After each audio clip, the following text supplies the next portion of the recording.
Yanomami ഗോത്രത്തിൽപ്പെട്ട ഒരാൾ മരിച്ചു കഴിഞ്ഞാൽ അവൻ്റെ ശരീരം മൃതദേഹം വനത്തിൻ്റെ ഒരു പ്രത്യേക ഭാഗത്ത് ഇലകൾ കൊണ്ട് മൂടിവെക്കപ്പെടുന്നു.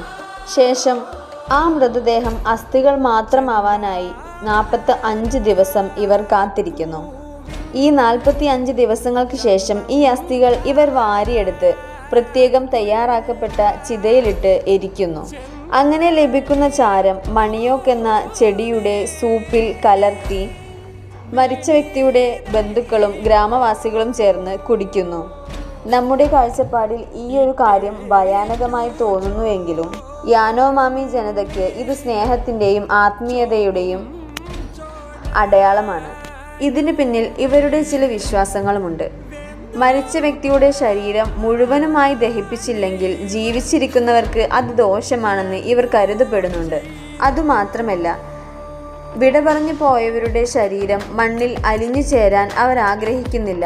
അവരുടെ ശരീരം ഇവരിങ്ങനെ കഴിക്കുന്നത് മൂലം ഇവരുടെ ശരീരത്തിൽ അവർ ജീവിക്കുമെന്നെല്ലാമാണ് ഈ ഒരു